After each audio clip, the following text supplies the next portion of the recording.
Hi, me again. Back again, sharing my unusual thoughts about whatever. When will you come back again? You abandoned me when I was 10. What have you done in all those years? None of us ever knew who you were. You walked out the door, without a goodbye, or a kiss my ass. You've gone off to live your life, and on your list, we came last. Not one letter or a phone call, you narcissistic cunt. Whatever you are doing now, you must be putting on some front. What is it then? A new family and a new life, that are oblivious to your past? If that is the case, I would be surprised that it would last. How can you bunk your family, without any thought? You are the biggest lesson that I am being taught. It has been 10 years now and we haven't heard a sound. I hope you know that what goes around, comes around. That was a poem I wrote about a friend who got abandoned by his mother when he was 10 years old. How can you walk away from a child you have given birth to? Some people are fucking unbelievable, aren't they? I sometimes think these kinds of people use others as instruments to play, then throw in a box and discard. However, this is the kind of world we are living in, and yes, it sucks a big dick sometimes, but there are some people that are only good at causing fucking damage to others, then they fuck off on their merry way to use and abuse someone else. I have known others to seek out their mother or father that abandoned them many years ago, and when they have found that person's house, they have been turned away from the door. This happened to an old female friend of mine.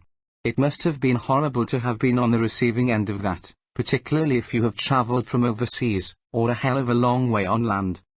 Distance and time matter more to these kinds of people than love or truth. Are these people dead inside or something? Are they naturally psychopathic, without empathy, or have they just given up on being good people? I think the only remedy in dealing with these kinds of people is to cut them right off and forget them. You have wasted all that time, traveling, and thinking with your heart, to go and see a person who is absent of a heart? You only have to do it once, then you learn your lesson, but to do it twice, you are asking for these soulless people to hurt you even more. Some people think that they can recklessly have children, and not be accountable, and still think they are entitled to abandon those responsibilities. If you do not really want children, then having them is the biggest mistake you could ever make, and they are not going to stand a fucking chance in life, without your sincere love and guidance, if you are fucking capable of it. If you want to know how many useless parents there are, think about the amount of children's homes, orphanages, foster homes, and adopted children there are, also adding to the list of the children living on the streets, plus Big Sister taking on the maternal role of the drunken, drugged up, useless bastards for parents that don't know what fucking day it is. And that's just in this British society. Add that to the rest of the world's population, containing family units, and you will get the real picture of how disastrously screwed up this world is.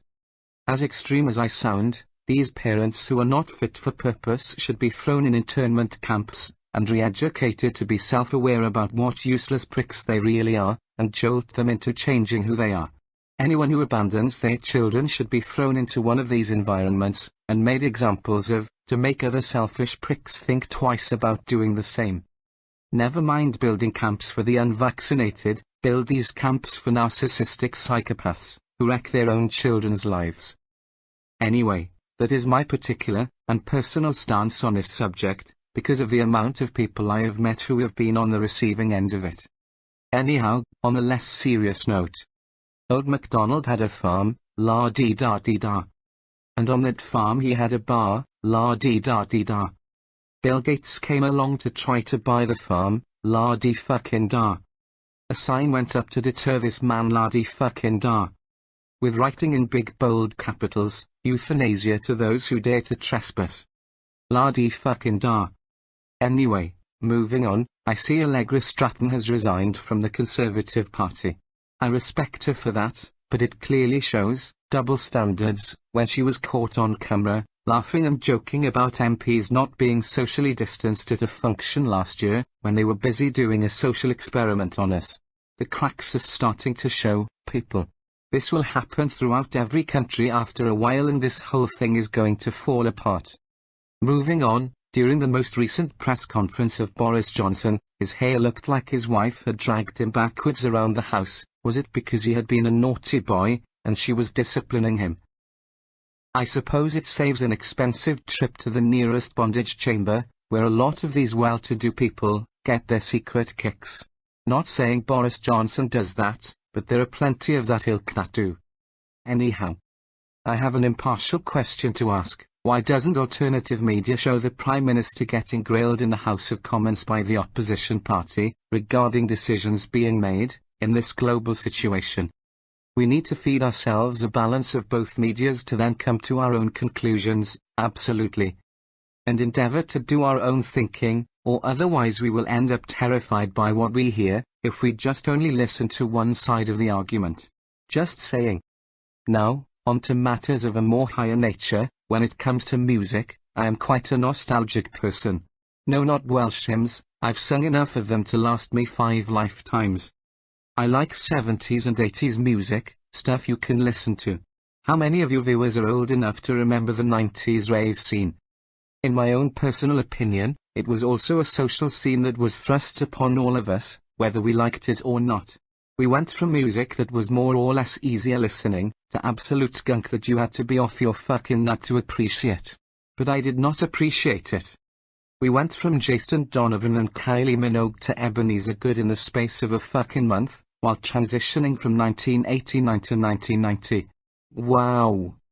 In all fairness, I respect the fact that some people really enjoyed this era of music and getting fucked up off their nut, but it wasn't really for me, in all honesty. But as for 70s and 80s, there will always be a place in my heart for those eras. I even look up the old adverts on YouTube and some of them are funny. Anyone remember the Shake and Vac advert? This woman getting excited about a tin of furniture polish? It's all you have to do. Do the shake and vac and put the freshness back. Do the shake and vac and put the freshness back. I think you get the rest of it. But I like the little twirl she does before she breaks into song. Classic. That was, believe it or not, 1984. I don't know if it is me looking back through rose-tinted spectacles, but when I think of all the other adverts that were on telly back then, it seems like more imagination and creativity went into them. On first seeing these particular adverts, you sometimes did not know how the advert would finish, or what the advert was ultimately about, and it was a classic dweeb test of those times, being tested as to how good you were, the viewer, at reading situations, or how piss poor you were at getting it. Anyway, changing track, slightly, don't get excited, Trainspotters.